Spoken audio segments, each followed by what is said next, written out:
তো আজকের এই নবীন বরণ ও সাংস্কৃতিক অনুষ্ঠানে উপস্থিত সম্মানিত পরিচালক, প্রিন্সিপাল, শিক্ষক মণ্ডলী, অতিথিবৃন্দ, আমার সামনে উপবিষ্ট অভিভাবকবৃন্দ এবং আমাদের স্নেহের ছাত্রছাত্রীবৃন্দ, আমরা আল্লাহ সুবহানাহু ওয়া তাআলা দরবারে শুকরিয়া জ্ঞাপন করছি যে মহান মুনিব আমাদেরকে এ ধরনের একটি অনুষ্ঠানে উপস্থিত হওয়ার তৌফিক দান করেছেন। এজন্য আমরা পড়ছি আলহামদুলিল্লাহ। আপনারা বক্তৃতা শুনতে শুনতে সবাই ক্লান্ত, আর উইদিন 10 মিনিটসের মধ্যেই আশা করি আমরা শেষ করে দেব। আমাদের অনেক মজার মজার পরিবেশনা আছে, আপনারা সকলেই সেগুলো উপভোগ করবেন। এই জন্য আমি প্রথমেই গার্ডিয়ান এবং স্টুডেন্টদেরকে বলবো আপনারা একটু চুপ থাকবেন। আপনারা অনেক মূল্যবান বক্তব্য শুনেছেন আমাদের ছাত্রদের কাছ থেকে, বাংলায় শুনেছেন, ইংরেজিতে শুনেছেন, আরবিতে বক্তব্য শুনেছেন। এখন আমি চিন্তা করছি আমি কোন ভাষায় বক্তৃতা দিব, সব তো শোনা শেষ। তা আপনাদের কাছে আমি 5 মিনিট সময় চেয়ে নিচ্ছি, আপনারা একটু মনোযোগ দেবেন। প্রথমেই আমরা শুকরিয়া জ্ঞাপন করছি যে মহান রব্বুল আলামিন আমাদেরকে ইসলাম নামক দৌলত দিয়েছেন। আল্লাহ সুবহানাহু ওয়া তাআলার কাছে অ্যাকসেপ্টেবল, গ্রহণযোগ্য, ইন্নাদ দীন ইনদাল্লাহিল ইসলাম, জীবন ব্যবস্থার নাম হলো ইসলাম। আজকে আমাদের শিক্ষা ইসলামিকীকরণ, অর্থাৎ আমাদের শিক্ষায় কোরআন এবং হাদিস সংযোজন, এটা অতীব গুরুত্বপূর্ণ এবং জরুরি। আমাদের সেকুলার শিক্ষা ব্যবস্থা, সেকুলারিজম, কমিউনিজম, জাতীয়তাবাদ, সমাজতন্ত্র যেটাই বলেন, কোনোটাই আল্লাহর কাছে গ্রহণযোগ্য নয়। The man who has no religion, আসলে যার কোনো ধর্ম নাই, সে হলো সেকুলার। আজকে আমাদের বাংলাদেশের একটা ট্র্যাডিশন, একটা প্রথা, একটা মানসিকতা, টেন্ডেন্সি, ফিলিংস আমাদের ভিতরে আছে যে ইসলামী শিক্ষা কেউ যদি অর্জন করে তাহলে ভবিষ্যতে চাকরি বাকরিতে বা বড় কোনো জায়গায় অথবা তার রিজিকে প্রবলেম হতে পারে। এ ধরনের অনেকের টেন্ডেন্সি আমাদের সমাজে অনেকের ভিতরে এটা কাজ করে, যদিও এখন এটা অনেক বেশি কমে গেছে, ঠিক না? এটা কাজ করে। মূলত আমরা রিজিকের যে বিষয়, চাকরি বাকরির যে বিষয়, আপনার অবস্থানের যে বিষয়, আমরা মনে করি শুধু টাকা পয়সা, ধন দৌলত, ব্যাংক ব্যালেন্স, এগুলি শুধু রিজিক। মূলত রিজিকের কয়েকটি স্তর আছে। আপনার টাকা পয়সা, ব্যাংক ব্যালেন্স, সম্পত্তি, এটা হলো রিজিকের সর্বনিম্ন স্তর, এবং সর্বোচ্চ স্তর হলো সুস্থতা এবং আপনার শান্তি, মনের যে প্রশান্তি, এটা হলো সর্বোচ্চ স্তর। আর সর্বোচ্চ স্তর হচ্ছে আল্লাহ সুবহানাহু ওয়া তাআলার সন্তুষ্টি। সুতরাং আপনার ব্যাংক ব্যালেন্স আছে, টাকা আছে, সম্পদ আছে, বাট আপনার এমন অসুখ হয়েছে আপনি কিছু খেতে পারছেন না, তাহলে এই সম্পদ কিন্তু আপনার কোনো কাজে দিচ্ছে না। সুতরাং বোঝা গেল সম্পদ এবং টাকা এটাই কিন্তু শুধু রিজিক নয়। নাম্বার 2, মায়ের পেটের ভিতরে সন্তান, সুম্মা জাআলনাহু নুতফাতান ফি কারারিম মাকিন, ইনসেন্টিভ কেয়ার ইউনিটের ভিতরে মায়ের রেহেমে সন্তান যখন বড় হতে থাকে, 4 মাস যখন হয়, তখন আল্লাহ সুবহানাহু ওয়া তাআলার পক্ষ থেকে 4টা জিনিসকে নির্ধারণ করে দেওয়া হয়। নাম্বার 1, 1 নম্বর হলো তার রিজিক। এই লোকটা দুনিয়াতে যাওয়ার পরে কি খাবে, কত লোকমা খাবে, কতগুলি পানি খাবে, সব মায়ের পেটের মধ্যে ফিক্স করে দেওয়া হয়েছে, নির্ধারণ করে দেওয়া হয়েছে, এটা নির্ধারিত।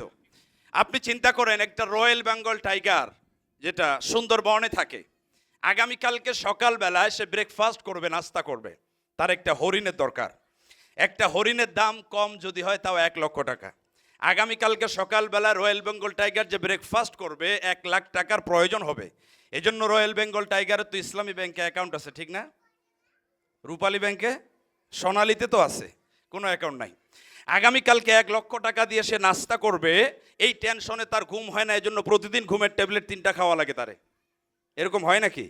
কোনো টেনশন নাই, কোনো ব্যাংক ব্যালেন্স নাই, কোনো খাদ্য গুদাম নাই, অথচ সকালে 1 লক্ষ টাকার নাস্তার ব্যবস্থা যিনি করে দেন তিনি কে? একটু জোরে বলেন তো। এই পৃথিবীর সবচাইতে বড় সাগর যেটা, সেটার নাম কি? প্রশান্ত মহাসাগর। সবচাইতে গভীরতম সাগর প্রশান্ত মহাসাগর। এই সমুদ্রের মধ্যে আল্লাহ 9,500 প্রকারের মাছ বানিয়েছেন। আটলান্টিক, এটা কত বড়! সমুদ্র ভ্রমণ করলে মানুষ যে ছোট এটা উপলব্ধি করা যায়। If you wanna fly from the Heathrow International Airport in London by the fastest passenger plane in the world is Concorde to reach in Washington DC, the capital of United States of America. আপনি যদি লন্ডনের Heathrow airport থেকে উড়াল দেন, পৃথিবীর দ্রুতগামী বিমান Concord, যেটা ঘন্টায় 1000 কিলোমিটার বেগে যায়, এই বিমানটা নর্থ আটলান্টিক, উত্তর আটলান্টিককে আড়াআড়িভাবে পাড়ি দেয়, লম্বায় নয়, আড়াআড়িভাবে পাড়ি দিতে সময় লাগে 4 ঘন্টা। মানে উত্তর আটলান্টিক আড়াআড়িভাবেই অন্তত 4000 কিলোমিটার। এই যে সমুদ্রের তলদেশে আল্লাহ শৈবালের সাথে লাগানো, প্রবালের সাথে লাগানো এমন কিছু ছোট্ট পোকা তৈরি করেছেন যেগুলি খালি চোখে দেখা যায় না, মাইক্রোস্কোপ যন্ত্র দিয়ে দেখা লাগে। এই পোকাগুলি মাঝে মধ্যে যখন খাবার জোগাড় করতে পারে না, একটু ক্ষুধা লাগে, ক্ষুধার যন্ত্রণা যদি সে চিৎকারও মারে, ওই চিৎকারের আওয়াজ পৃথিবীর কোনো মন্ত্রী, প্রধানমন্ত্রী, খাদ্যমন্ত্রী শুনতে পায়?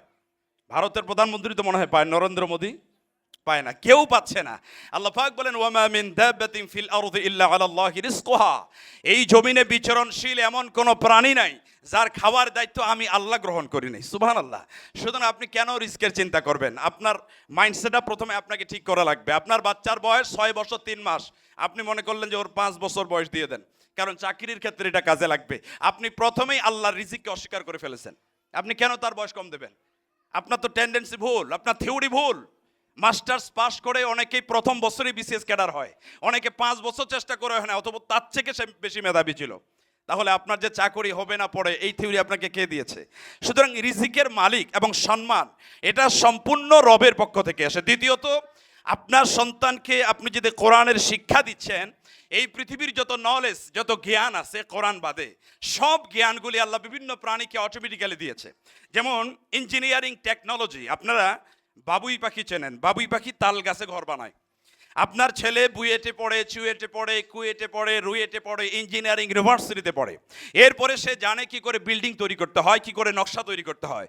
কিন্তু বাবুই পাখি এত সুন্দর করে একটা ঘর বানায়। আপনারা বলেন তো, বাবুই পাখি আর নজুমে তো পড়ছে, রাজশাহী বিশ্ববিদ্যালয়ে পড়ছে, কোনো ইঞ্জিনিয়ারিং ইউনিভার্সিটিতে পড়ছে? কোনো বিশ্ববিদ্যালয় নাই। অথচ সে যে ঘরটা বানায়, এত সুন্দর ফিনিশিং সে দেয়, আপনি সেখানে কোনো ভুল ধরতে পারবেন না। কি আশ্চর্য বিষয়! বাবুই পাখির বাড়ির মধ্যে 2টা রুম থাকে, একটা বেডরুম আর একটা ড্রয়িং রুম, শুধু বাথরুম নাই। রাত 12টার পরে সে যখন রাতে ঘুমায় থাকে, তার স্ত্রী তাকে বলে যে একটু ডিম লাইটের ব্যবস্থা করো। ও চিন্তা করে রাতের বেলায় স্ত্রীর জন্য ডিম লাইটের ব্যবস্থা আবদার করছে, করা তো লাগে, কি করা যায়? সে লাফ দিয়ে জমিনে নামে, একটা জোনাকি পোকা ধরে ঘরের মধ্যে নিয়ে যায়, ওই জোনাকিকার মুখটার ভিতরে ঢুকায় দেয়, আর পিছন থেকে টিম টিম করে চলে, অটোমেটিক্যালি ডিম লাইটের ব্যবস্থা হয়ে যায়। এই যে জ্ঞান, এই জ্ঞানগুলি তারে কে দিল? জোরে বলেন তো। আল্লাহ সুবহানাহু ওয়া তাআলা। এই পৃথিবীতে অনেক প্রাণী আছে, অনেক ক্ষেত্রেই মানুষের চাইতে অনেক অগ্রগামী। যেমন আল্লাহ আয়াত নাজিল করেছেন, ইন্নাল্লাহা লা ইস্তাহয়ি আন ইয়াদরিবা মাসালান মা বাউদাতান ফামা ফাওকাহা। আল্লাহ কোরআনে 35টা প্রাণীর কথা বলেছেন, 35টা। এই যে বাবুরা এইদিকে, ওরে উঠে দেন তো, 1 মিনিট, কষ্ট হচ্ছে আপনাদের? আল্লাহ প্রাণীর কথা বলতে গিয়ে মশার কথা বলেছেন। কিসের কথা? খুব মনোযোগ, একটা ইনফরমেশন আপনাদেরকে দেই। আল্লাহ মশার কথা বলতে গিয়ে আরবিতে বাউদাতান ব্যবহার করেছেন। বাউদাতান মানে মহিলা মশা। কোন মশা? মহিলা মশা। আল্লাহ পুরুষ মশার কথা কোরআনে বলেন নাই, মহিলার কথা বলেছেন। আজকে 1500 বছর পরে আমরা গবেষণা করে পেয়েছি, শুধুমাত্র মহিলা মশা যারা, এরাই মানুষকে কামড় দেয়, পুরুষ মশা কিন্তু কামড়ায় না। কেন কামড়ায় না? কারণ পুরুষ মশার হায়াত হলো মাত্র 1 দিন। কয়দিন হায়াত? 1 দিনেই তারা মারা যায়। এবং মশার খাদ্য কিন্তু শুধু রক্ত নয়, মশা বিভিন্ন ফলের রস, গাছের রস, পাতার রস, এগুলি খেয়ে তাদের জীবন ধারণ করে। আশ্চর্যের বিষয় হলো, কি পাওয়ার ওই প্রাণীর মধ্যে আল্লাহ দিয়েছেন। আমাদের মুখের মধ্যে দাঁত কয়টা আছে? আমাদের ছাত্ররা বলো কয়টা? দাঁত নাই তো আমাদের? কয়টা দাঁত? আচ্ছা, মশার মুখের মধ্যে আল্লাহ দাঁত দিয়েছেন 48টা। আমাদের চোখ কয়টা? বলো না কেন সবাই, কয়টা? মশার চোখ হচ্ছে 100টা। কয়টা চোখ? পৃথিবীতে 2টা প্রাণী আছে যাদের চোখ সবচাইতে বেশি, আমি পাওয়ার বুঝাচ্ছি তাদের। মশা এবং মাছি, তাদের চোখ হলো 100টার উপরে। আশ্চর্যের বিষয় হলো, 2 বন্ধু যখন একসঙ্গে বসে থাকে, আমি একটু মজা দেওয়ার জন্য বলছি আপনাদেরকে, 2 বন্ধু, আপনারা বিরক্ত হয়েছেন তো? 2 বন্ধু একসঙ্গে বসে আছে, একজন বলে দোস্ত এত মশা, এখানে তো বসে থাকা যাচ্ছে না, চলো ঘরে যাই। আরেকজন বলে কই, আমরা তো একটাও কামড় দেয় না। এরকম হয় না? কথা বলে না, হয় না? আমি মাঝে মধ্যে এক্সাম্পল দিই যে ঢাকা থেকে আমি যাচ্ছিলাম ফরিদপুরে, আমার ড্রাইভারকে বললাম একটা টয়লেট দেখে দাঁড় করাও। আমি টয়লেটে গেলাম, ওরে বললাম তুমি বাইরে দাঁড়াও। 5 মিনিট পরে বের হয়ে দেখি সে নাই, অনেক দূরে গিয়ে দাঁড়ায় আছে। আমি বললাম কি ব্যাপার, তুমি চলে আসলে? বলে স্যার আপনি কি বলেন, আপনি 5 মিনিট কেমনে বসে আছেন? আমি তো মশার জ্বালায় 1 মিনিটও দাঁড়াতে পারি নাই। আমি বললাম তুমি কি বলো, আমারও তো 5 মিনিটে একটা মশাও কামড় দেয় নাই। অনেকে মনে করছে হুজুর মনে অনেক বড় পীর সাহেব হয়ে গেছে। আসলে বিষয়টা তা না, এখানে সায়েন্টিফিক একটা বিষয় আছে। আপনি যদি মেডিকেলে যান, ডাক্তারের কাছে যান, স্যার আমার হার্টের প্রবলেম, ব্লাড প্রেশার, ডায়াবেটিক্স, এগুলি বললে পরে ডাক্তার কিন্তু আপনাকে সরাসরি ওষুধ লিখে দেয় না। ওষুধ দেয় নাকি পরীক্ষা নিরীক্ষা দেয়? পরীক্ষা দেয়। বাংলাদেশে বর্তমান যেটা লাগে ওটাও দেয়, যেটা লাগে না ওটাও দেয়। এই জন্য বাংলাদেশে আমি মাঝে মধ্যে বলি যে গরুর কষাইয়ের চাইতে কিছু ডাক্তার আরো বড় কষাই হয়ে বসে আছে। সবাই না, সবাই না, কিছু আছে। বাংলাদেশের চিকিৎসা ব্যবস্থা খারাপ এটা কে বলেছে? এদেশের চিকিৎসা ব্যবস্থা ভালো, কিন্তু মিডিয়া সন্ত্রাসের কারণে এটাকে দাবিয়ে দেওয়া হয়েছে। এখানে মেধার মূল্যায়ন হয় না। আমি মালয়েশিয়াতে যাওয়ার পরে সিঙ্গাপুরের একজন ডক্টরের সাথে আমার কথা হয়েছে। সে বলল, স্যার আমার দেশের 10 জন ডাক্তারকে সিঙ্গাপুর সরকার ইনভাইট করেছে, সেখানে তাদেরকে ট্রেন আপ করিয়েছে এবং বর্তমান তারা বাংলাদেশের ডাক্তার, বাট সিঙ্গাপুরের বড় বড় হাসপাতালে 10 জন ডাক্তার। তাহলে এদেশে মেধা আছে, বাট মূল্যায়ন হয় না আমাদেরকে। ঢাকা ইউনিভার্সিটিতে অনেক ডিপার্টমেন্টের ফার্স্ট ক্লাস ফার্স্ট হয়, তাদেরকে টিচার হিসেবে নেওয়া হয় না। মেধার মূল্যায়ন হয় না বিভিন্ন কারণে। বিষয় হচ্ছে, আপনি যে রক্ত পরীক্ষা করাবেন ডাক্তারের কাছে, আপনি যদি মেডিকেলে যান, আপনার রক্ত পরীক্ষা দেয়, এই পরীক্ষার পরে রিপোর্টগুলি যখন আপনার হাতে দিয়ে দেয়, এরপরে কি টাকা পয়সা নেয় নাকি ফ্রি ফ্রি দেয়? আপনাদের কাছেও টাকা নেয়? আমি মনে করছি ফ্রি দেয় আপনাদেরকে। যাক, টাকা তো নেবেই, কারণ হচ্ছে যে মেশিনটা দিয়ে আপনি পরীক্ষা করাবে ওটার দাম আছে 10 লাখ, 20 লাখ, 50 লাখ, 1 কোটি টাকা পর্যন্ত দাম আছে। আশ্চর্যের বিষয় হলো, মশার বডিতে আল্লাহ রক্ত পরিমাপক যে যন্ত্র, ওটা অটোমেটিক্যালি সেট আপ করে দিয়েছেন। সুবহানাল্লাহ। এই মশাগুলি মানুষের বডিতে পড়ার ন্যানো সেকেন্ডের ভিতরেই সে টের পায় এই লোকটার রক্ত এ পজিটিভ, বি পজিটিভ নাকি ও নেগেটিভ। মশার আমাদের যে জিহ্বা আছে, এই জিহ্বার মধ্যে আল্লাহ সুবহানাহু ওয়া তাআলা এত বেশি টেস্ট বার দিয়েছেন, একটা মানুষ তার জিহ্বা দিয়া 10,000 প্রকারের স্বাদ গ্রহণ করতে পারে, প্রতি মুহূর্তে সে স্বাদকে আস্বাদন করতে পারে। মানুষের জিহ্বায় যেমন এক একজনের এক এক রকম স্বাদ আছে। কেউ ইলিশ মাছ পছন্দ করে খুব বেশি, কেউ ইলিশ মাছের গন্ধ সহ্য করতে পারে না, কেউ শুটকি ভর্তা পাইলে মাত্র 5 প্লেট ভাত খায়, কেউ শুটকি ভর্তার গন্ধ শুকলে অন্যদিকে চলে যায়। তাহলে এক একজনের জিহ্বার স্বাদ এক এক রকম। ওই মশাগুলি টয়লেটে আমার বডিতেও পড়েছিল, পড়ার পরে ওরা দেখছে ইনার রক্ত তো এ পজিটিভ, কিন্তু আমার দল কেউ এ পজিটিভ খায় না, এরা বি পজিটিভ পছন্দ করে। পাশে গিয়ে দেখে ড্রাইভার দাঁড়ায় আছে, একটা পড়ছে বি পজিটিভ পাইছে, সব একসাথে হামলা করছে। আমি বোঝাতে যাচ্ছিলাম, মানুষের চাইতে পাওয়ারফুল অনেক প্রাণী আল্লাহ সৃষ্টি করেছেন, কিন্তু আল্লাহ পাক বলেছেন, লাউ আনজালনা হাযাল কুরআনা আলা জাবালিন লারাআইতাহু খাশিআন মুতাসাদ্দিআন মিন খাশিয়াতিল্লাহ। এই কোরআন যদি পাহাড়ের উপরে নাজিল করা হতো, তারা ভয়ে টুকরো টুকরো হয়ে যেত, বিদীর্ণ হয়ে যেত। এই কোরআন আল্লাহ শুধুমাত্র মানুষকে দিয়েছেন, এবং এই কোরআনের শিক্ষা যারা অর্জন করতে পারবে তাদেরকেও আল্লাহ পৃথিবীতে সম্মানিত করবেন। ওয়াল্লাযীনা উতুল ইলমা দারাজাত, একটা রাস্তা নয়, রিজিকের অসংখ্য দরজা, অসংখ্য সম্মানের দরজা আল্লাহ যারা কোরআন স্টাডি করবে তাদের জন্য খুলে দেবেন। সুবহানাল্লাহ।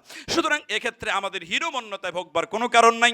আপনি আপনার সন্তানকে কোরআনের শিক্ষা দিচ্ছেন, আপনি গর্ববোধ করবেন, আপনি মনে মনে সন্তুষ্ট থাকবেন যে আমার সন্তানকে আমি কোরআনের শিক্ষা দিচ্ছি। আলহামদুলিল্লাহ।